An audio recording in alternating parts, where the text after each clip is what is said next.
자, 오늘은 이 시므이라고 하는 사람을 통해서 좀 어, 받고 싶은 메시지가 있습니다. 우리가 복음 안에서 성도들이 누리는 혜택들이 있어요. 그렇죠? 뭐 여러분이 뭐 은혜를 받는다, 또 기도의 응답이 있다, 아니면 성도의 교제가 있다, 뭐 여러 가지 이제 베네핏들을 생각해 볼 수 있는데, 저는 이 성도들에게 있어서 이 복음의 능력으로 말미암아 오는 혜택 중에 최고의 혜택이 뭐냐? 자유함이에요. 자유. 제가 지난 주일에도 내 생명을 다 드려도 아깝지 않은 상대, 그런 존재가 있다면 정말로 자유한 자요 최고로 행복한 자라는 말씀을 드렸는데, 진리가 너희를 자유케 할지니, 진리는 우리 가운데 오면 우리를 자유케 합니다. 그 자유가 뭔가? 예. 뭐 자유가 방종스러운 자유가 아니라 free from bondage, free from desire, free from drug, free from lust, free from any kinds of sinful actions. 그러니까 모든 어떤 중독증, 죄악의 욕심, 하나님으로부터 이탈하고자 하는 그런 악한 죄됨으로부터의 자유, 그게 자유함이에요. 그냥 어디에 이렇게 묶여 있는 알코올 중독자 같이 묶여 있는 거는 이제 그 자유를 잃어버린 모습이고, 우리 중독자들 보시면 아시겠지만 너무너무 비참하잖아요. 우리 마약 중독에 걸린 사람들 벌벌벌벌 떠면서 자기 혈관 주사를 스스로 넣는 이런 모습을 이렇게 보면 너무너무나 불쌍하잖아요. 이게 자유를 잃어버린 모습이죠. 근데 복음은 이런 것으로부터 우리를 자유케 한다. 자, 그런데 오늘 이 본문 말씀을 통해서 제가 뭘 이렇게 서론을 좀 장황하게 하냐면, 복음이 들어오면 우리에게 참 중요한 자유를 주는데, 그 자유가 뭐냐면 용서의 자유입니다. 용서하는 자유. 참 우리가 용서하는 것이 쉽지가 않아요. 그렇죠? 뭐 쉽지가 않다는 말보다 어쩌면 불가능하다 이렇게 얘기할 수 있을지도 모르겠어요. 나에게 조금이라도 잘못한 사람, 나에게 함부로 나를 대했다고 여겨지는 그 사람에 대해서 우리가 용서한다는 것이 그리 쉽지는 않아요. 우리 예수 믿는 사람들임에도 불구하고 그런 것들이 우리에게 굉장히 많은 유혹이 되고 시험거리가 되고, 아니 그걸로 인해서 우리가 많이 넘어집니다. 넘어진다는 말은 여러분이 예배할 맛도 안 나고 하나님 앞에 나온다는 재미도 없어지고, 예배에 간다는 것은 더더군다나 생각할 수 없고, 그래서 벌써 시험에 걸린 거죠.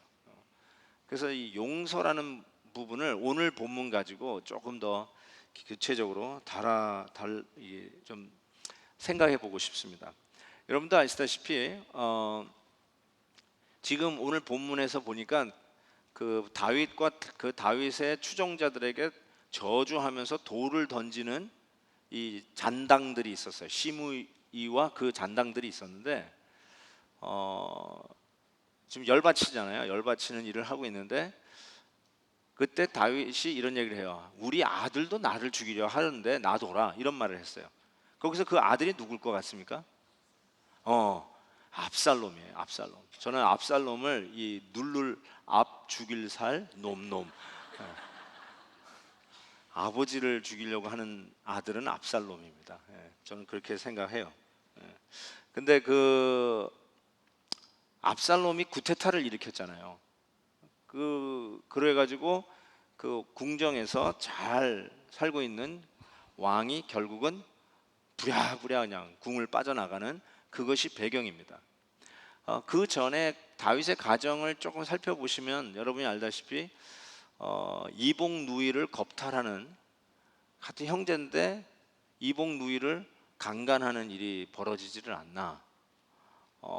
정말 이걸 뭐라고 해야 되나, 콩가루 가정이죠. 그리고 아들이 그 또 이복 형제를 또 죽이고, 또 이제는 아버지까지 죽이려고 전복하는 이런 일들이 일어나는 걸 보면서 우리가 이제 이렇게 그냥 결론을 내립니다. 야, 정말 뭐 밧세바를 이렇게 취하고 남의 아내를 취하고 또 그 아내의 남편 우리아를 그냥 전쟁터에 나가 이렇게 죽이게 하니까 이런 꼴을 당하는구나. 넌 당해도 싸다.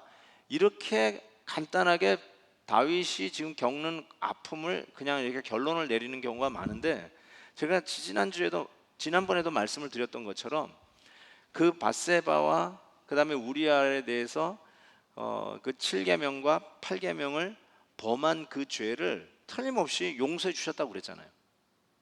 용서해 주셨다고 그랬잖아요.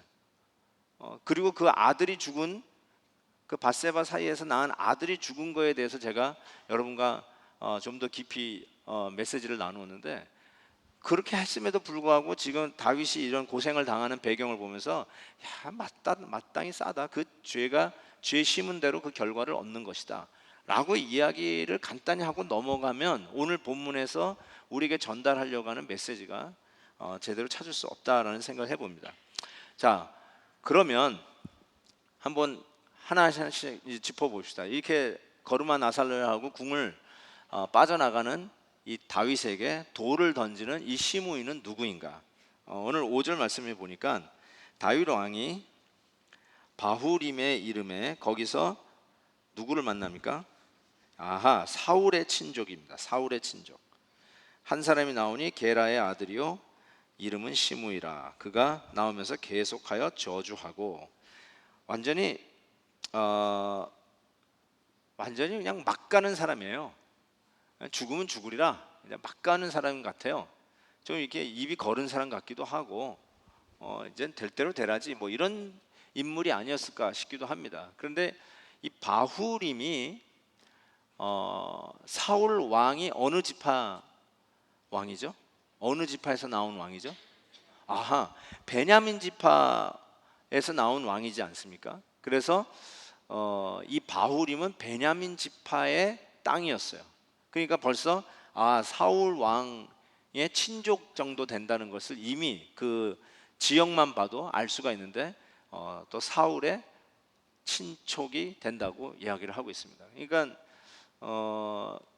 사울 왕 뒤를 이은 이 다윗 왕의 입장에서 생각해 볼 때 시므이가 사울 왕에 대해서 이 저주를 하고 돌팔매질을 하는 것이 마땅한가 라는 생각을 먼저 하게 돼요. 우리는 이 밧세바와 이 우리아 사건 때문에 약간 다윗을 흐릿하게 봐서 그렇지만 실은 이런 콩가루 가정을 향해서 이 시므이가 이렇게 함부로 욕을 할 수 있을까라는 생각을 해봅니다. 그 7, 8절에 보니까 이렇게 얘기하죠. 피를 흘린 자요, 그 다음에 사악한 자요, 가거라 이렇게 얘기합니다. 요 사악한 자라고 요 번역이 된 개역 개정 성경 전 개역 한글 보면 아마 여러분이 가지고 있는 보면은 사악한다는 말 대신에 뭐가 돼 있어요? 네, 비루한 자요 이런 말이 있습니다. 비루한 자요. 요즘 이런 말 잘 안 쓰니까 이 사악한 말로 번역을 바꿨는데, 이 비루한 자라는 말은 쓰레기라는 뜻입니다. 이 쓰레기 같은 인간. 그러니까 이 왕에게 함부로 할 말이 아니죠. 이렇게 요구를 하는데 도대체 이 신하를 향해서 돌을 던집니다. 우리나라는 물을 던지는데 여기는 이렇게 돌을 던지고, 우리나라는 계란을 던지는데 여기서는 이렇게 돌을 던집니다. 이건 맞으면 되게 아플 것 같다는 생각이 듭니다. 제가 이게 찾아보니까 이제 만화가 이렇게 뜨더라고요. 만화가 요 장면을 만화로 이렇게 착 누가 그려놨더라고요. 그런데 이제 뒤에서 시므이가 딱 던졌는데 이게 다윗 왕이 뒤통수를 맞았어요. 그러니까 그 다윗 왕의 그 뒤통수 맞은 다윗 왕이 아야 이러는 모습이 아주 코믹하게 그려서 내가 얼마나 웃었는지 모르는데, 어제 이 돌을 던지고 같이 추종하고 있는 그 옆에 그 심하들이 같이 돌을 맞았다라고 생각합니다. 심지어는 이 돌아도 한참 돌았지 13절을 보니까 그 추종자들이 가는 길을 갈 때 따라가면서 비탈길로 따라가면서까지 저주하고 그를 향해서 돌을 던지는 것을 보게 됩니다. 참 여러분 같으면 어떻게 하겠어요? 뭐 이렇게 군대가 와서 한판 붙자다 아니고 이제 지금 구테타를 일으킨 그 압살롬 때문에 지금 궁을 빠져나가는데 이 길거리에서 이 시므이라고 하는 사람이 저렇게 그냥 막말을 해댈 때 여러분 같으면 어떻게 하시겠어요? 아니나 다를까 이 반응에 보니까요, 수루야의 아들 아비새, 아비새 형이 누굴까요? 요압 장군. 그렇죠. 요압의 왕께 여짜오되 뭐라고 하냐면 이 죽은 개가 어찌 내 주 왕을 저주하리까? 청하건대 내가 건너가서 그의 머리를 어떻게 단칼에 베게 하소서. 여러분, 이 아비새는 대단한 용사입니다. 그렇죠? 장군 중에 장군인데 이거 알아서 처리해 딱 그러면 가서 아마 해가지고 오지 않았을까요? 예? 아니면 눈빛이라도 주면은 딱 가서 그냥 단칼에 그냥 뭐 술 먹었나 이 친구 너 돌았냐 하고 그냥 단칼에 목을 베가지고 올 것 같은 생각이 듭니다. 자, 그런데 말이죠, 여러분은 어떻게 하실지 모르겠는데 글쎄요, 저 같으면 이거 가만 안 놔둡니다. 가만 안 놔두는데 대개 우리 사람들은 눈에는 눈이라고 이야기하는 우리가 오해하고 있는 복수를 하려고 합니다. 받은 대로 되받아주려고 합니다. 당한 대로 너도 맛 좀 보라 하고 해주려고 합니다. 그게 바로 아비새 장군의 반응이었어요. 짐이시여, 임금이시여, 제가 가서 목을 따가지고 오겠습니다. 어찌 저 죽은 개 같은 놈이 그러면서 의협심에 자기가 모시는 임금을 욕하는가 하고 가서 당장 하는 거예요. 이거는 뭐 욕했어? 저주했어? 오케이, here you go 하고 가서 목을 베가지고 오는 거. 눈에는 눈, 이렇게 이야기할 수 있을 것입니다. 근데 이제 제가 여러분하고 오늘 이제 얘기하는 것이, 우리가 이게 아비새의 반응이 우리 대부분 일반적인 사람들의 반응이라고 생각해요. 그런데 제가 책을 하나 소개해 드릴게요. 루이스 스미스의 용서의 기술이라고 하는 책이 있습니다. 거기에 보면은 이런 말을 했어요. 내가 받는 고통은 가해자가 받는 고통보다 항상 크며 내가 가해자에게 주는 것은 내가 받는 것보다 항상 약하다고 느낀다, 이렇게 얘기했어요. 여러분이 우리가 이제 그 눈에는 눈으로만 해야 되는 게 원래 성경의 원칙이에요. 근데 나중에 이 얘기도 제가 조금 더 자세히 말씀드리겠지만, 눈에는 눈, 이에는 이예요. 그러니까 눈 하나를 다쳤으면 저쪽에다가도 여러분 눈 하나를 다치게 할 수 있다는 거예요. 이빨 하나 저쪽에서 쳐가지고 이빨 하나 빠졌다 그러면 여러분도 저쪽에 쳐가지고 이빨 하나만 빼라는 거예요. 그게 이제 눈에는 눈, 이에는 이라는 원칙인데, 여기에 그 심리학자 이 스미스는 하는 말이, 내가 해주려고 하면은 항상 내가 받은 고통이 저 사람이 받는 고통보다 더 크다라고 생각해요. 그러니까 나도 여기 눈탱이가 부었어요. 그래가지고 저쪽 한 대 때려가지고 저쪽도 눈탱이가 부었어요. 그런데 내 눈탱이가 더 시퍼렇게 멍들었다라고 생각한다는 거예요. 그게 항상 그 원칙을 갖고 있다는 거예요. 그래서 더 갚아주게 돼 있어요. 더 하게 돼 있어요. 그게 본능적인 거예요. 그래서 제가 이거를 뭐라고 썼냐면 여기 없나? 나중에 썼군요. 오케이. 제가 이거를 아까 나중에 나오겠지만 그 셀러와 바이어의 마켓 프라이스를 보고 서로 생각하는 느낌이 똑같은 것 같아요. 셀러는 팔려고 하는 사람은 항상 이 마켓 프라이스가 자기가 생각하는 것보다 낮고요, 살려고 하는 사람은 이 마켓 프라이스가 자기가 생각한 것보다 항상 비싸. 항상 그렇게 생각해요, 우리가. 그래서 솔직히 눈에는 눈도 제대로 못 지키고 이에는 이도 못 지키는 게 우리의 본래의 성정이에요. 그 성정 때문에 아비새와 같은 반응을 우리는 즉각적으로 하게 됩니다. 돌을 던지고 욕을 해대는데 가가지고 목을 베가지고 오겠다고 얘기를 하는 것이죠. 자, 어, 그래서 이 솔직히 내가 하나 당하면 하나 해주는 것, 요걸 잘 해야 정의로운 사회가 돼요. 그래야 공평한 사회가 돼요. 내가 2개 당하면 2개 해줘야 아주 공평한 사회가 되고 억울함이 없어요. 억울하지가 않아요.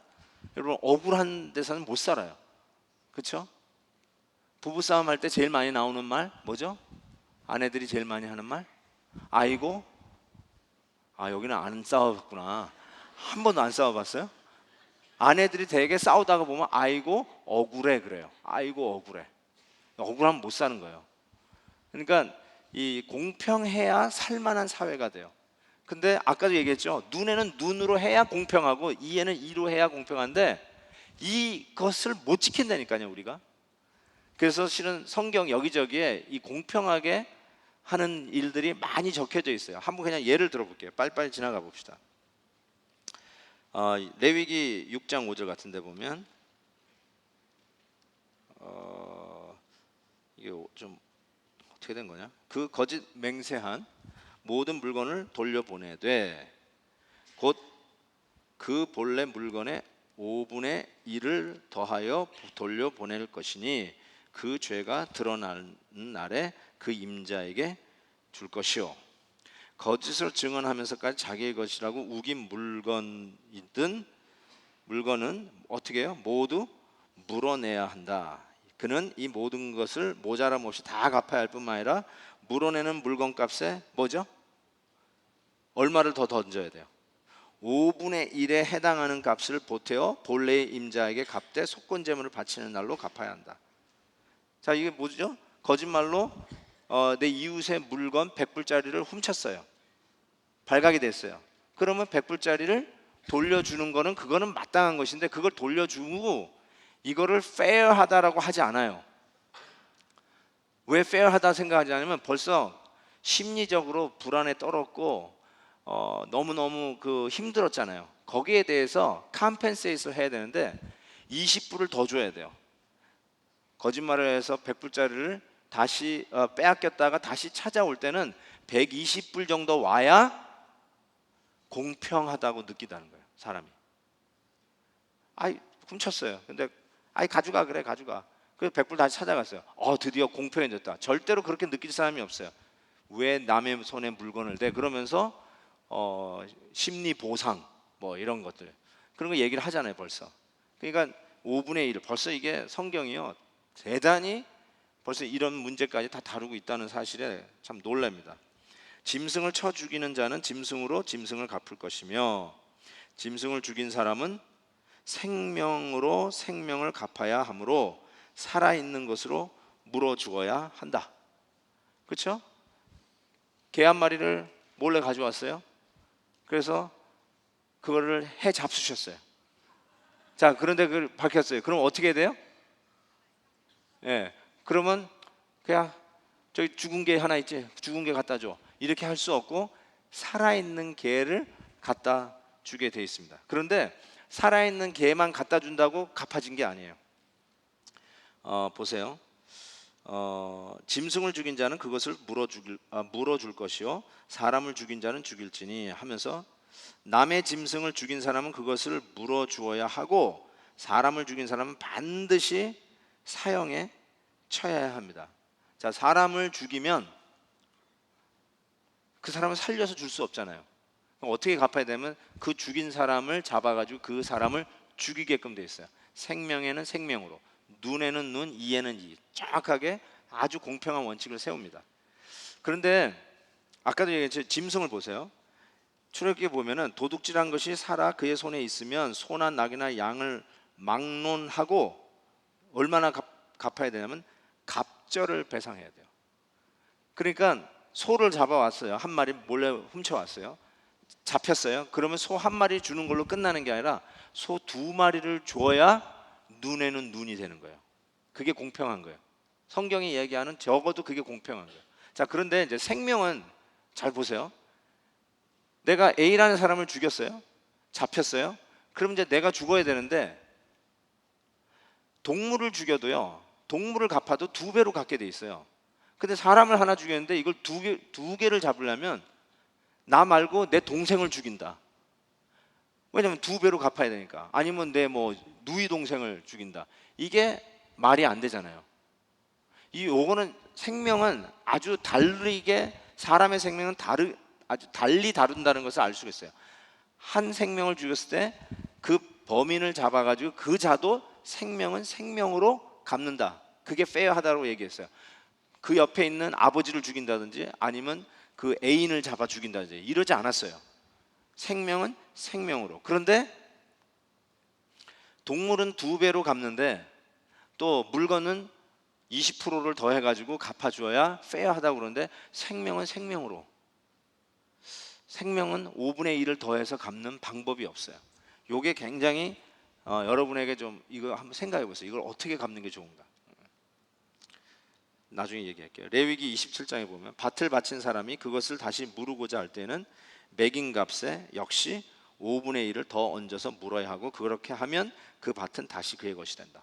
그러니까 예를 들어서 계약을 했다가 계약을 파기하면 페널티가 있는 게 맞다? 틀리다? 맞는 거예요. 5분의 1을 더 내야 돼요. 뺏기는 거예요, 그거. 그거 억울한 거 아니에요. 왜냐하면 다 사기로 했다가 막판에 취소했다. 그리고 뭐 어디 뭐 등록을 했다가 막판에 나 안 가겠다, 원금 돌려달라, 그러면은 20% 떼고 돌려주는 거, that's fair. 성경적으로 페어하다는 거예요. 그냥 전액 다시 돌려주는 거 아니라는 거죠. 캔슬하면 5분의 1을 더 얹어서 이렇게 얘기를 하고 있습니다. 그래야 솔직히 여러분 조금 풀려요. 100불짜리를 잃어버렸다가 100불짜리를 도로 찾았을 때 120불을 받아야 조금 풀려요. 조금 이렇게 컴펜세이션이 된 기분이 들어요. 그래서 요 분위기를 가지고 항상 우리가 이제 어떤 문제가 시달리냐면 용서가 안 되는 거예요. 왜냐하면 5분의 1을 더해서 받는 경우가 거의 없기 때문에. 눈에는 눈이라고 하는 이 원칙대로 우리 관계가 이루어지지 않고 항상 모순이고 불공평하고, 오히려 5분의 1을 더 받느냐? 아니에요. 100불 뜯겼는데 가지고 겨우 그냥 법정 투쟁해가지고 뭐 해가지고 이겼어요. 근데 손에 들어오는 거 보니까 30불 들어왔어요. 이겼는데 70불 어디 갔어요? 어디 갔어요? 변호사님이 다 가져가셨어요. 변호사님 죄송합니다. 그러니까 It's not fair 그러는 거예요. 그래서 많이 그러잖아요. 변호사만 좋은 일 시켰다고. 수하는 것이 과연 이게 얼마나 좋은 일이냐, 이런 얘기 우리 많이 하잖아요. 그러니까 요즘은 진짜 페어한 게 뭔지를 모르겠어요. 다 억울해. 맨날 항상 억울해요. 그러니까 용서라는 문제가 아주 심각하게 우리에게 다가옵니다. 이게 컴펜세이션이 돼야 가슴이 풀리는데, 마음이 풀리는데, 이게 페어하게 안 되니까 그 다음부터는 모든 게 다 꼬이기 시작하는 거예요. 그래서 이 세상이 안 해주니까, 이 세상의 법을 내가 따를 수 없으니까 내가 갚겠다. 그래서 내가 갚는 복수전이 시작되는 거 아닙니까?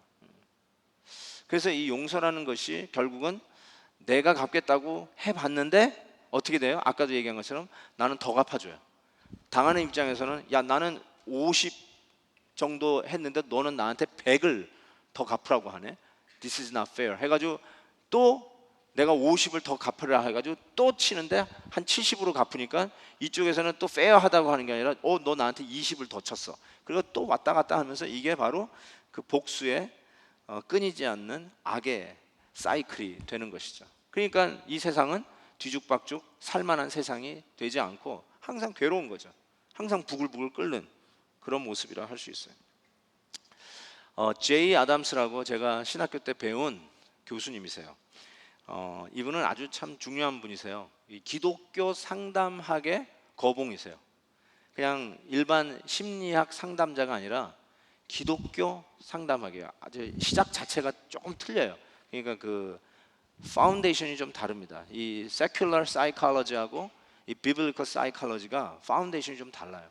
근데 그 biblical psychology의 거봉이라고 할 수 있는 이 제이 아담스 교수님이 이렇게 이분이 이렇게 북클릿 쭉 낸 거 있는데 그 중에 하나가 forgiveness, 용서에 대해서 쓰신 작은 북클릿이 있는데, 이분이 용서에 대해 용서를 하려면 이 두 가지 요소를 명심해야 된다고 얘기했어요. 첫 번째는 마음속에서 감동이 없어도 먼저 용서를 베풀어야 한다. 무슨 말인지 못 알아들어도 상관없어요. 일단은 그냥 갑니다. 마음속에 감동이 없어도, 그러니까 난 용서해주고 싶어, 막 용서해주고 싶어서 어쩔 줄 몰라, 이런 거 없어도 용서는 일단 베풀어야 된다. 그래야 용서가 가능하다. 말이 약간 좀 어색하지만, 두 번째는 세 가지 약속을 해야 된다. 용서를 하려면, 용서가 가능하려면 세 가지 약속을 해야 되는데, 첫 번째는 용서한 후에 가해자의 잘못을 다시는 끄집어 내지 말아야 합니다. 다시 끄집어낸다는 건 용서하지 않았다는 뜻이에요. 그러니까 용서를 선언했습니까? 그러면 다시 그가 나에게 한 잘못을 끄집어내지 말라. 두 번째는 가해자가 준 상처를 다른 사람에게 드러내지 않는다. 요 놈이 나한테 어떻게 했는지 알아? 하고 여기서 얘기를 하지 말라는 거예요. 용서를 했다면 다른 사람에게 드러내지 마라. 세 번째로는 그 아픔과 상처에 대해서 스스로에게도, 자기 자신에게도 다시 생각나지 못하게 하라. 자, 첫 번째는 마음에 감동이 없어도 용서를 먼저 베풀어야 된다. 두 번째는 이 세 가지 약속을 지켜야 된다. 자, 이거 듣고 나서 여러분의 생각은 어떠세요? 말이 되냐 이게? 이렇게 얘기하고 싶지 않아요? 지금 농담하자? 이러고 싶지 않으세요? 왜냐하면 제가 그랬거든요. 지금 농담하세요, 선 교수님? 이거 뭐 이론 누가 모릅니까? 뭐 이렇게 좀 따지고 싶지 않으세요? 좀 이거 좀 말이 안 되는 소리 같다는 생각을 하게 됩니다. 근데 제가 여기서 배우는 거는, 용서는요, 어떤 정황상 다 이해될 만한 일이 갖추어져야 비로소 가능한 일이다라고 설명하지 않고요, 용서는 선택의 문제예요. 이게 아주 중요한 이슈를 이 제이 아담스 교수님이 얘기하시는데, 용서는 I feel like it 하는 문제가 아니에요. I feel like singing, 노래하고 싶다. I feel like worshiping, 나 오늘 예배 드리고 싶다.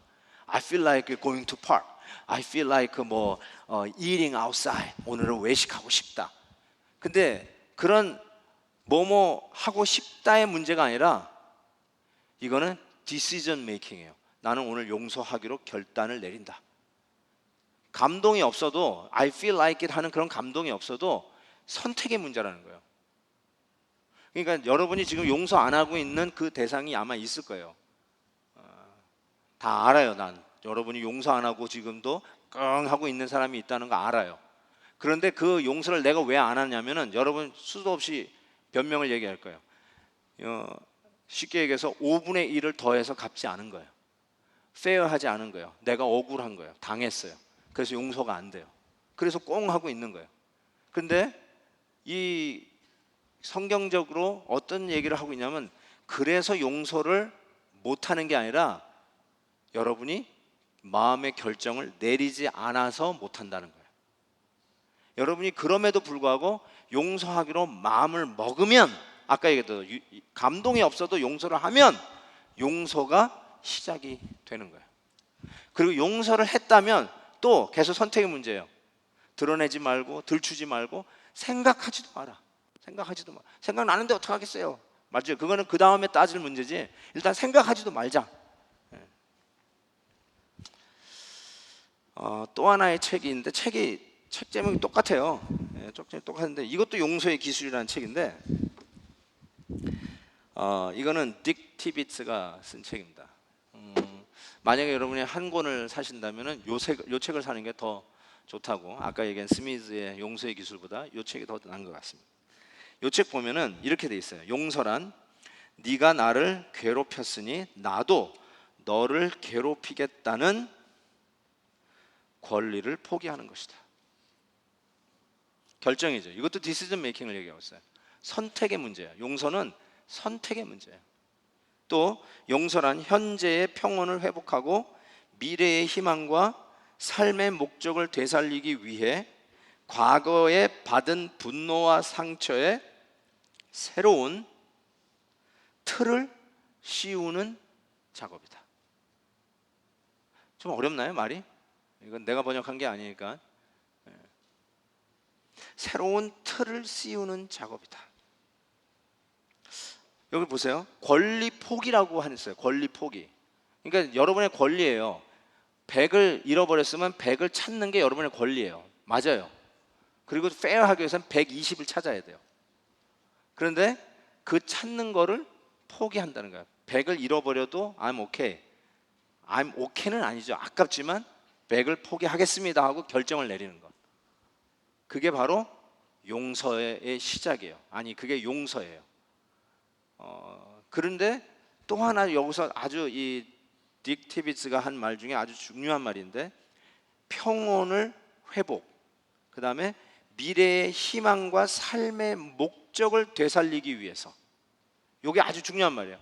즉, 잘 보세요. 용서가 왜 디시전 메이킹이냐면, 이 디시전 메이킹 결단을 내려야 현재의 평온이 회복이 되고, 그 다음에 앞으로 미래의 희망과 삶의 목적이 다시 되살아나는 거예요.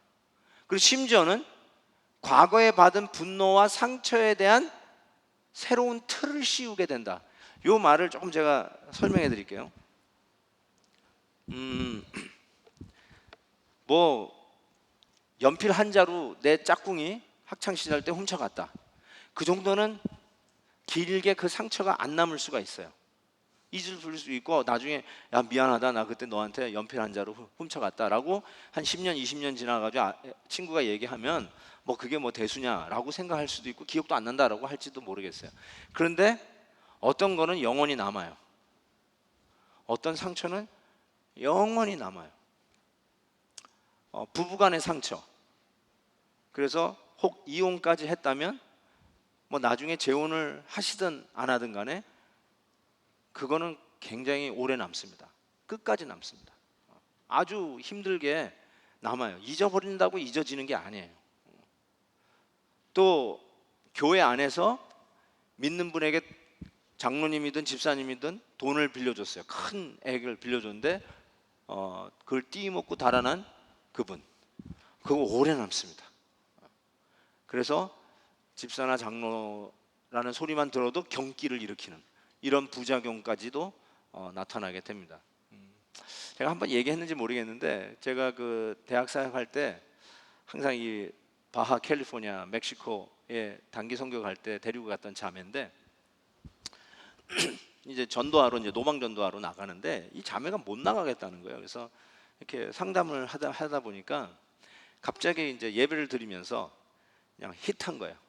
성령께서 완전히 컨빅션을 준 건데, 무슨 컨빅션을 줬냐면, 네가 네 아버지도 사랑 안 하면서 무슨 거리에 나가서 전도하겠냐는 이런 컨빅션을 준 거예요. 그래서 도저히 아버지도 사랑하지 않으면서 이 멕시콘 사람들을 내가 사랑한다고, 내가 무슨 전도하러 나간다는 게 이게 어불성설이라는 거죠. 그런데 그 배우를 들어보니까 아버지가 자기 엄마를 버리고 다른 여자와 재혼을 한 거예요. 그러니까 이 딸이 그 과정 속에서 엄마가 학대받는 거, 어뷰스 당하는 걸 이거 보면서 큰 거예요. 그러면서 이 딸은 자기 아버지에 대한 분노가 일었어요. 그러면서 이 딸에게 이렇게 잠정적으로 갖추어져 있었던 게 뭐냐면, 모든 남자들은 다 저럴 것이다. 지금은 나이스해 보여도 결혼하면 다 짐승으로 동물같이 변할 것이다. 그래서 이 자매 같은 경우는 결혼에 대해서 아무런 생각이 없었어요. 생각이 없는 게 아니라 결혼은 아예 끔찍한 일이다. 여자가 할 수 있는 가장 끔찍한 일이 결혼이다. 이렇게까지 생각했어요. 왜냐하면 가정에서 끔찍한 가정 부모님을 보고 그렇게 생각했어요. 자기는 그 어떤 남자도 사랑할 수 없을 것이다. 이게 꽉 들이잡혀 있었으니, 거기서부터 보세요. 아버지를 용서하지 못하고 아버지를 증오하는 마음이, 그 자매가 크리스찬이고 그래도 단기 선교라도 간다고 팀에 와서 이렇게 오겠다고 하는 그런 자매였음에도 불구하고 그 마음에 벌써 남자에 대해서 왜곡된 잘못된 인식을 갖고 있었고, 그리고 결혼에 대해서는 아주 부정적이었고, 가정의 행복을 꾸미고자 하는 모든 여인들에게 있어서는 어떤 가슴 부푼 그런 꿈, 핑크빛 꿈도 아예 없었어요. 그래서 괜히 남자들 보면 다 짐승같이 보고, 그러는 아주 부작용이 있으니까 생각해 보세요. 그 아버지 하나 용서하지 않는 그 마음 때문에 그 자매가 세상을 보는 눈이 얼마나 어두워요. 얼마나 염세적이에요. 모든 사람들을 전부 다 짐승같이 보는, 아니 모든 남자들 짐승같이 보는 그런 아주 잘못된 편견을 가지고 있는 사람으로 커가고 있잖아요. 또 다른 짐승으로 크고 있는 거죠. 이게 이만큼 보세요. 미래의 희망과 삶의 목적이 아예 상실돼 버렸어요. 용서라는 문제가 해결이 안 돼 가지고. 그래서 이 부분에 대해서 새로운 틀을 씌우게 된다. 용서를 하면 새로운 틀이, 그 상처는 그대로 있을 거예요. 그대로 있죠. 아버지가 뭐 갑자기 뭐 돌아오는 것도 아니고 이미 다른 사람하고 사는데 그 상처는 항상 있을 거예요. 잊혀지진 않을 거예요. 그럼에도 불구하고 새로운 틀, 그 이전 시대로는 갈 수 없지만 새로운 틀이 생기기 시작한다는 거예요. 다윗이 회개했죠. 그리고 받고 용서하고. 그렇지만 옛날 우리아를 다시 살려낼 수 없었듯이 그 아픔을 가지고, 잊지 못할 아픔을 갖고 살아가는 거죠. 그럼에도 불구하고 용서를 하지 않으면 미래의 희망과 삶의 목적에 하나님이 기뻐하시는 삶으로 회복될 수가 없다는 것을 단적으로 이야기하는 것이죠. 그래서 용서가 이런 의미에서 너무너무나 중요하다는 것입니다. 그래서 용서는 저는 이렇게 한번 얘기를 해봤어요. 과거는 바꿀 수 없어도 미래는 바꿀 수 있다. 그래서 용서는 해야 한다. 우리 성도는 용서하지 않으면 아까도 얘기한 것처럼 잘못된 왜곡의 죄악의 틀 속에 갇혀 있게 되고 결단코 희망찬 미래, 새롭게 하나님이 우리의 삶을 회복시켜 주시려고 하는 그 일은 이루어갈 수 없다. 과거에 일어난 일을, 쏟아진 물을 주워 담을 수는 없을지 모르지만 미래는 바꿀 수 있는 게 용서다. 고로 용서하자. 자, 그러면 용서할 수 있는 힘의 근원이 무엇이냐? 아까 얘기하는 그 딕 티비츠의 얘기를 다시 한번 들어보면 이분이 팁을 3개 줬어요. 용서할 수 있는 힘의 근원. 용서는 무엇이 필요하다? 뭘까요? 에? 이게 유행가 가사에 있는데 새로운 이야기겠지요 이런 거 있는데, 네, 용서는 시간이 필요하다. 시간이 필요해. 그러니까 여러분 그 세월호 사건 또 얘기해서 저도 싫은데 어쨌든 그 상처 당한 그 유가족들이나 그 가족을 잃어버린 그 가족들에게 받은 상처는요 그냥 하루아침에 치유되는 거 아닐까요? 아마 시간이 꽤 걸릴 것입니다. 시간이 필요해요. 우리도 그래요. 서로에게 당한 상처, 그 다음날 뭐 아무 일도 없었던 듯이 버젓이 나올 수가 없어요. 시간이 좀 필요할 것 같아요. 인정합니다.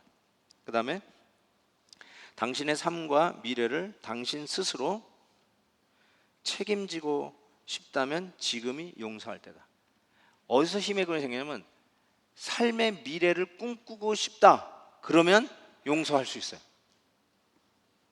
내가 더 이상 여기에 갇혀서 지내고 싶지 않다. 내가 계속 이런 식으로 살고 싶지 않다.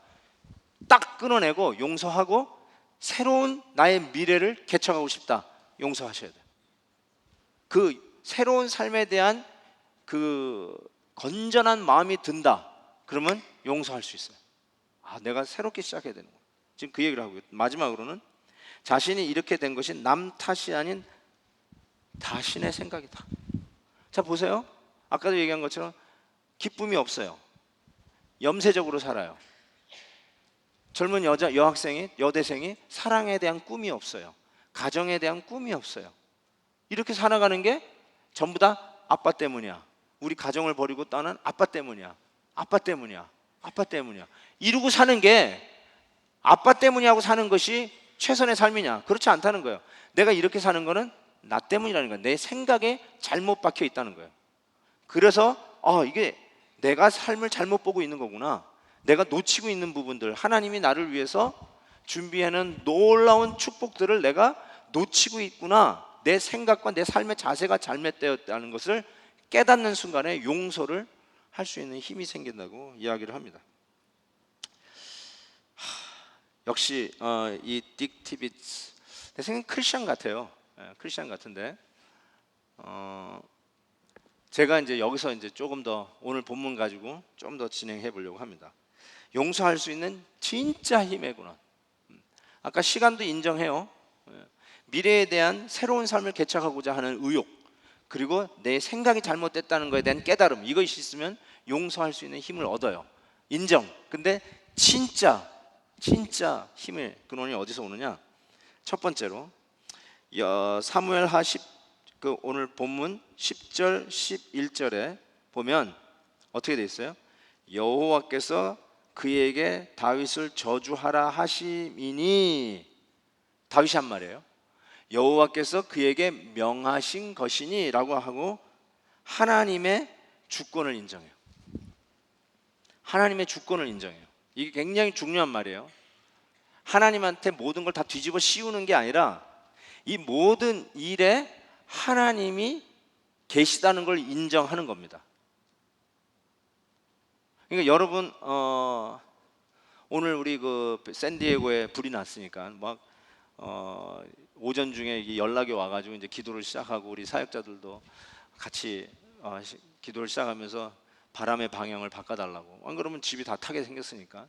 근데 진짜 바람의 방향이 뭐 집 뒷문까지 뒷뜰까지 왔다가 바뀌고 정말 옆을 싹 지나가게 되고 정말 아슬아슬한 순간들이 있었던 것을 보는데 야, 기도의 힘이 컸다라는 생각을 해봅니다. 근데 이제 우리가 이제 이렇게 얘기할 수 있냐? 아예 뭐 불이 나지 않게 하나님 막아주시면 안 되나? 그러니까 지금 이 불이 지나가는 이 불난 것도 결국은 하나님이 낮잠 주무시다가 아차하는 순간에 일어난 일이 아니라는 거예요. 하나님이 일어나가지고 미안하다, 내가 늦잠 자는 바람에 이런 일이 일어났구나, 어떡하니 내가 수습해 볼게. 그리고 하나님이 여러분의 기도에 응답하려고 뛰어다니시는 분이 아니에요. 하나님이 알고 계셨다는 사실이에요. 좀 세월호 그 가족들에게는 미안한 얘기고 또 어려움 당한 우리 가족들에게는 미안한 얘기지만 이렇게 얘기할 수 있어요. 그 일 당하는 걸 하나님이 모르고 어디 베케이션 갔다가 돌아와 보니까 배가 뒤집어져 있었어요. I'm sorry, 미안하다. 이런 게 아니라고 하나님이 다 보고 계시는 일이었다는 거예요. 하나님의 주권 영역 안에 다 있는 사건이라는 걸 인정하셔야 된다는 사실이에요. 그래서 다윗이 자기를 저주하고 자기의 돌 던지는 시므이를 보고 저것이 내가 누군지 알고 내가 이 궁을 빠져나간다고 저놈이 나를 업수히 여겨 가서 목 베와, 이러지 아니하고 놔둬라. 뭐라고 얘기하냐면 여호와께서 그에게 다윗을 저주하라 하심이니 여호와께서 그에게 명하신 것이니, 이렇게 얘기했어요. 하나님이 그랬겠어요? 하나님께 야 시므이 다윗에게 욕하라. 시므이 너 다윗에게 돌을 던져라. 그게 뭐냐, 더 시게 던져라, 이랬을까요? 아니요, 그 말은 안 했을 거예요. 그런데도 불구하고 다윗은 어떻게 얘기하냐? 하나님이 그 시므이에게 돌 던져라, 하나님이 그에게 다윗을 저주하라고 했다, 이렇게 얘기했어요. 그걸 하나님이 진짜 그렇게 했다는 게 아니라 이 모든 것이 하나님의 주권하에서 지금 일어나는 일이지, 하나님이 졸고 있다가 아차하는 순간에 accident, 우리가 잘 쓰는 영어 accidentally 일어난 일이 아니다. 하나님의 주권을 먼저 인정하는 것이 너무너무나 중요합니다. 용서하기 위해서. 이것을 인정 안 하면요, 용서를 절대로 못합니다. 적어도 하나님을 욕하게 돼 있어요. 하나님하고 싸우게 돼 있어요. 하나님한테 삿대질하게 돼 있어요. 자, 또 하나는 뭘까요? 하나님의 선하심을 믿는 겁니다. 그럼에도 불구하고 하나님의 선하심을 믿는 거예요. 참 어려울 거예요. 지금 어려움을 당하는 가족들에게는 참 어려울 거예요. 그 뉴욕 맨하탄의 쌍둥이 빌딩이 무너져 내렸을 때 제가 아는 사람이 거기 있었거든요. 그래서 피해 가정도 있었는데 그 어머니가 권사님이세요. 피해 당한 그 형제의 어머니가 아버님이 집사님이고 어머니가 권사님이시고, 근데 그분에게 그래도 하나님이 선하십니다라는 얘기를 그 앞에서 할 수 있을까요? 하기 쉽지 않죠. 쉽지 않죠. 이번 세월호 학생 중에서도 많은 학생들이 크리스천이었습니다. 뭐 아는 제가 아는 목사님의 그 사역에 있는 학생들도 있었고요.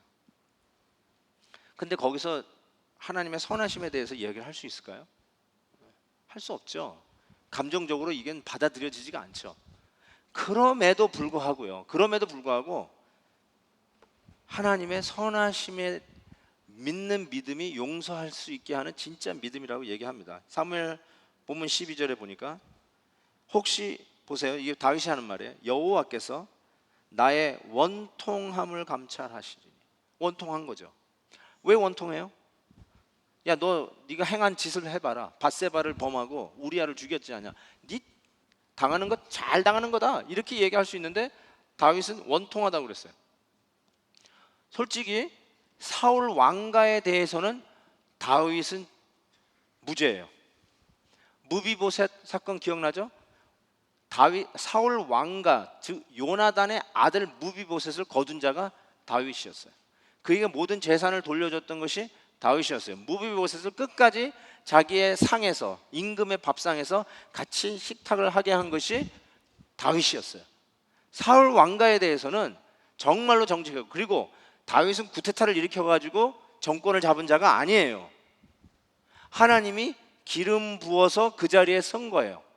사울 왕을 몰아내고 자기가 그 자리에 등극한 게 아니란 말이에요. 하나님이 거기다 세운 것이지, 다윗 왕가를 핍박하고 그 왕족을 몰아내고 구테타를 일으켜가지고 권모술수로 그 자리를 찬탈한 것이 다윗 왕이 아니란 말이에요. 적어도 이 사울의 친족 시므이에게 돌 맞을 이유는 없다는 것이죠. 그들에게 욕 얻어먹을 일은 없어요. 그런 의미에서는 원통한 거 맞아요. 내가 무슨 사울 왕가에 잘못한 게 있다고. My best friend가 베프가 요나단 아니겠어요? 자, 그런 의미에서 나의 원통함을 감찰하시니. 그 다음에 이렇게 얘기했어요. 오늘 그 저주 때문에 여호와께서 선으로 내게 갚아 주시리라. 이렇게 얘기했어요. 여기 선이라는 말이 굉장히 중요한 말입니다. 여호와께서 선으로 나에게 갚아 주시리라. 요 선이요, 어떤 거냐면 아까 얘기하는 5분의 1이에요. 100불 훔쳐 거짓말을 해가지고 손해봤다가 100불을 다시 찾을 때 5분의 1을 더해서 120불을 받을 때 그 20불이 뭐냐? 그게 선이에요. 그래서 그것 때문에 가슴이 풀려요. 꽁한 마음이 드디어 풀려요. 그냥 얹혔던 마음들, 저놈 내가 잘 되는 꼴을 내가 못 보겠다 하면서 분노와 복수의 칼을 갈던 그 칼이 드디어 노임을 받게 돼요. 자유하게 돼요. 왜 자유하게 되냐면 여호와께서 선으로 갚으시겠다. 그 5분의 1이 나한테 오는 거예요. 다 원금을 갚고도 5분의 1이 나에게 오는 거예요. 내 그동안 정신적인 피폐, 정신적인 부당한 대우, 그동안 내 심리적인 불안, 이런 것들이 컴펜세이트 된다고 하는 여호와의 선이 나를 갚아주실 것을 믿는 거예요. 그게 아주 중요한 의미예요. 선. 제가 여기서 한 가지 소개하고 싶은 것은 요셉입니다. 요셉이야말로 평생 자기 이복 형들에게 칼을 갈고 복수와 이를 갈면서 살았을 거예요. 어떻게 형이 자기를 팝니까? 아니, 죽이려고 했다가 노예로 팔아버려요. 여러분, 이건 있을 수가 없어요. 이거는 평생 남는 상처예요. 잊는다고 해도 절대로 잊어지는 게 아니에요. 그렇죠? 여러분, 왜 부부의 상처가 오래 가요? 배신당한 그 배신감이 너무 크기 때문에. 그러니까 피를 나눈 형제예요. 이복 형제들이지만. 그런데 자기를 죽이려고 했고, 죽이느니 아예 돈을 챙기는 게 낫겠다 해가지고 노예로 팔아버렸어요. 이건 죽이는 것보다 더 악랄한 거예요, 실은. 2번 죽이는 거예요. 2번 죽이는 거예요. 그러니까 정말 평생 칼을 갈았어야 되는데 마지막에 결론적으로 국무총리가 됐어요. 음식을 구하러 자기 앞에 와서 자기의 10명의 형이 자기 앞에 무릎을 꿇고 있는 걸 봤어요. 죽여, 스파이다. 그러면 그냥 그 자리에서 다 죽일 수 있었어요. 아니, 감옥에 넣어. 이러고 그냥 너무 간단하게 죽이면 안 돼. 고통스럽게 내가 죽이지. 내가 그동안 받았던 이 철추의 한 내가 이번에 갚으리라 하면서 하나하나 발가락 발톱 다 빼고 하나씩. 예. 원래 내가 그렇게 착한 사람은 아니었어요. 제가 착하지 않다는 걸 우리 아내가 알 것 같아요. 예. 어떻게 얘를 이런 얘가 생각이 나지? 예, 원래 좀 악한 것 같아요. 그렇게 해야 좀 풀릴 거 아니에요? 그런데 자 보세요. 요셉이 이렇게 얘기했어요. 당신들은 나를 해하려 하였으나 하나님은 그것을 뭐요? 아, 여기 선이란 말 또 나오네요. 선으로 바꾸사 오늘과 같이 많은 백성의 생명을 구원하게 하시려 하였네. 아까 선이 뭐라고 그랬어요? 5분의 1. 아까 제가 얘기했죠. 물건은 5분의 1을 더 쳐서 갚으면 돼요. 짐승은 배로 갚으면 돼요. 근데 생명은, 사람 죽인 생명은 5분의 1 곱절로 갚을 길이 없어요. 그래서 한이 돼요. 아무리 해도 그 원수를 잡아가지고 뭐 그냥 형틀에 갖다가 사형을 시키고 목을 매달아 죽인다 하더라도 그게 안 풀려요, 실은. 그래서 사형제도를 자꾸 부활하자 하는 사람도 그런 의미예요. 생명은 생명이다. 근데 이제 많은 기독교에서는 이제는 사형제도는 폐지돼야 된다. 왜냐하면 소위 개과천선할 수 있다. 감옥 안에서 예수 믿고 변할 수 있는 가능성이 있기 때문에 죽이면 안 된다. 죽이는 거는 하나님만이 하실 수 있다. 그래서 이런 것이 아주 쌍벽을 이루고 계속 지금도 핫 디스커션 되죠. 여러분은 사형제도에 찬성하시는지 반대하시는지 잘 모르겠지만 반대하고 찬성하는 사람들이 교회에서 서로 싸울 필요는 없어요. 오케이? 예, 싸우지 마세요.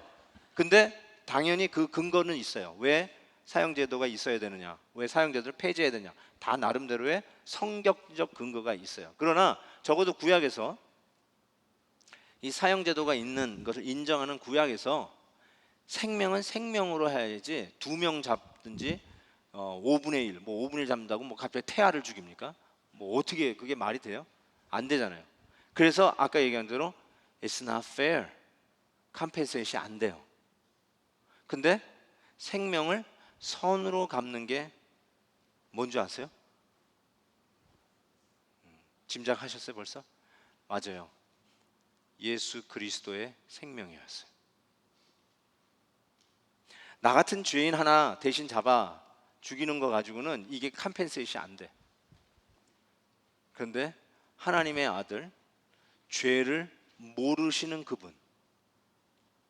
그분을 십자가에 나의 생명을 위해서 다는 그때 드디어 하나님의 선을 이루시는 현장이에요. 그거에서 드디어 풀리기 시작해요.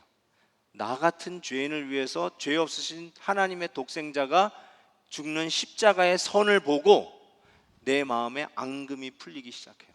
컴펜세이션 되는 거예요. 드디어 It's more than fair. 막 풀리기 시작하고 황송해지기 시작하는 거예요. 그래서 용서할 수 있는 힘은 이겁니다. 하나님의 선하심을 믿는 거예요. 뭐가 선하심을 있냐면 나 같은 자도 하나님이 당신의 생명을 내어놓고 용서하셨는데, 이게 항상 따라다니는 거예요. 바로 예수님이 나를 용서하시기 위해서 당신이 십자가에서 죽으셨는데 내 형제가 나에게 행한 이것을 내가 왜 용서하지 못하겠냐. 하나님의 선하심을 믿으면 드디어 아까 얘기한 대로 시간도 필요해요. 미래의 새로운 삶을 꿈꾸는 거 맞아요. 인지적 능력 필요해요. 그리고 남의 탓만 하다가 자기 안에 갇혀져 있었던 늪에서부터 벗어나려고 하는 생각의 수정 필요합니다. 그런데 실질적으로 이 세 가지를 가능하게 하는 게 무엇이냐면, 저는 오늘 본문에서 다윗 왕이 시므엘을 그 자리에서 안갚음하지 아니하고 여호와의 주권을 인정하는 것, 여호와께서 시킨 일이다. 하나님이 모르는 일이 아니다.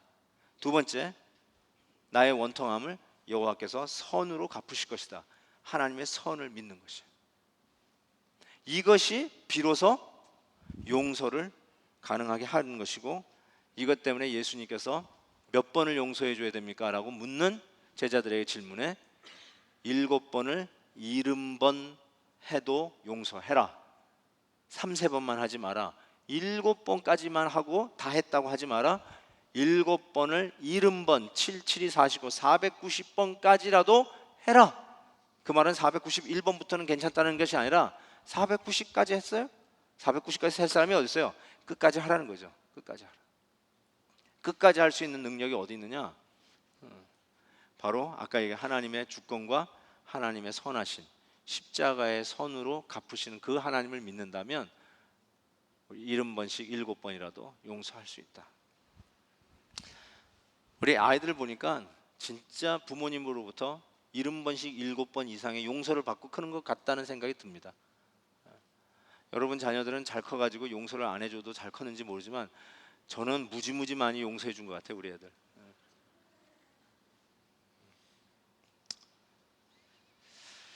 넬슨 맨델라 얘기를 좀 할까요? 제가 이번에 몽골 왔다 갔다 하면서 넬슨 맨델라 영화가 칼기에 있더라고요. 그 넬슨 맨델라 영화를 보면서 참 감동을 많이 받았습니다. 거기 보니까 여러분 아시죠? 그 몇 년 감옥에 있었죠? 맨델라가 27년인가요? 27년인가 감옥에 있었습니다. 그 27년의 세월을 어떻게 갚아요? 27년을 어떻게 갚아야 돼요, 여러분? 27년 더 살게 한다고 갚아지나요? 꽤 오래 사시긴 사셨어요, 어쨌든. 그렇지만 그런다고 되는 게 아니잖아요. 얼마나 분노가 가득 찼을까. 근데 그가 94년도에 대통령으로 취임할 때 그 취임 연설 메시지 제목이 뭐냐면 억압의 종식이에요. 억압의 종식. 그러면서 이 아름다운 땅에서 다시는 사람이 사람을 억압하는 상황을 만들지 않도록 합시다가 그의 취임 연설 요지였습니다. 맨델라는 남아있던 차별 정책을 모두 철폐하고 99년도 6월 퇴임할 때까지 남아공 통합을 최우선 과제로 하면서 진실과 화해 위원회를 만들었어요. Reconciliation 이 커미티를 만들었어요. 얼마나 한이 되겠어요. 아유, 정말 나는 그런 거 보면요, 막 비행기 안에서 정말 막 이렇게 걸기 대회를 하고 싶을 정도로 너무 화가 나더라고요. 그런데 그 인종차별의 범죄의 진실을 밝히면서도 동시에 이분이 한 일이 있어요. 이래서 이분이 그래도 유명한 괜찮은 대통령이에요. 뭐라고 했냐면 자기네들 그렇게 억압했던 백인들을 처벌하지 않고 용서합니다. 백인들은 자기네들이 기득권을 잃어버리게 되고 그렇게 될 때 자기네들이 했던 일들 그대로 안갚음 받을 거라는 걸 알면 누가 그 정권을 놓겠어요? 아무리 세계적인 여론이 너희들 인권 탄압하지 말라고 하더라도 자기네들이 정권을 놓는 순간에 사형 틀에서 사라지게 되는 걸 안다면 누가 그 정권을 놓겠어요? 그런데 이 넬슨 맨델라는 피해 보복을 하지 않았어요. 그 피해 보복을 막아주는 넬슨 맨델라 때문에 그들은 결국 자기네들의 정권을 놓고 권력 이양을 하게 되면서 지금의 남아공이 된 것이죠.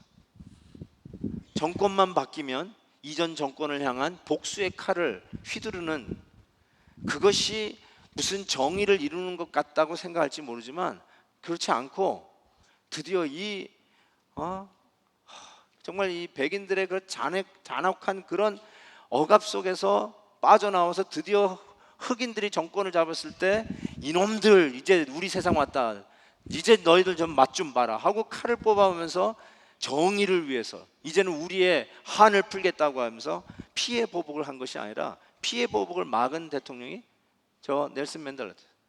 그러면서 그가 한 유명한 유언, 가장 위대한 무기는 뭘까요? 용서였어요. 용서. 가장 위대한 무기는 용서였습니다.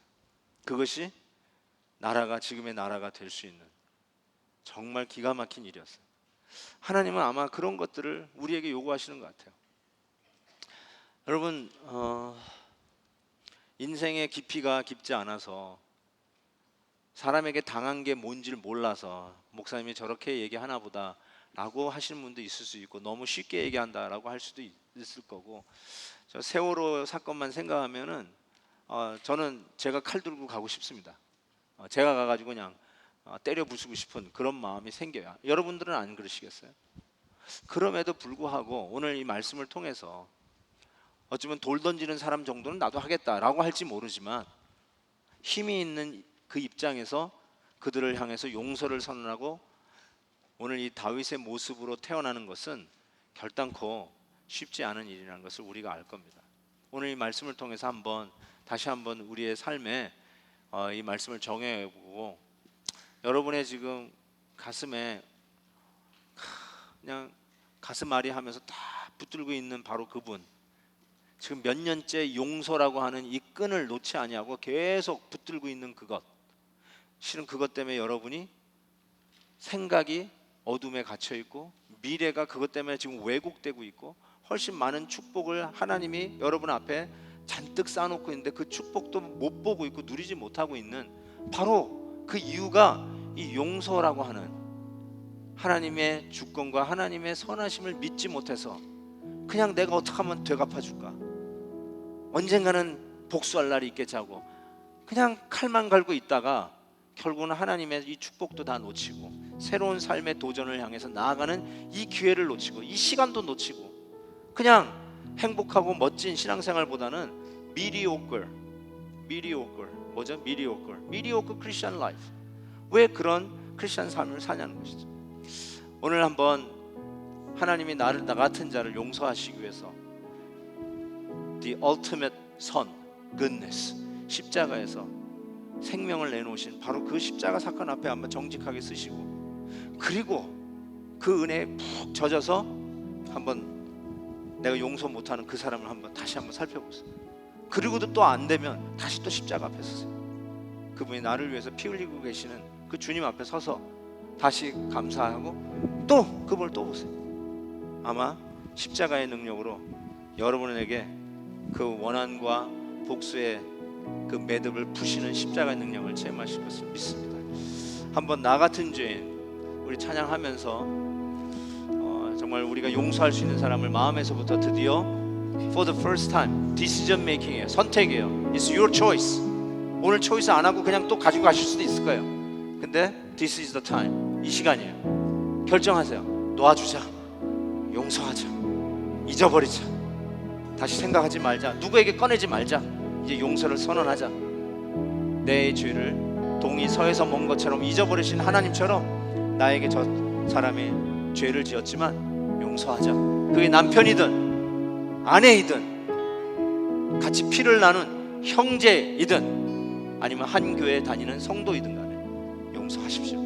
Make a decision today. 나 같은 죄인을 찬양하면서 결단할 수 있길 바랍니다.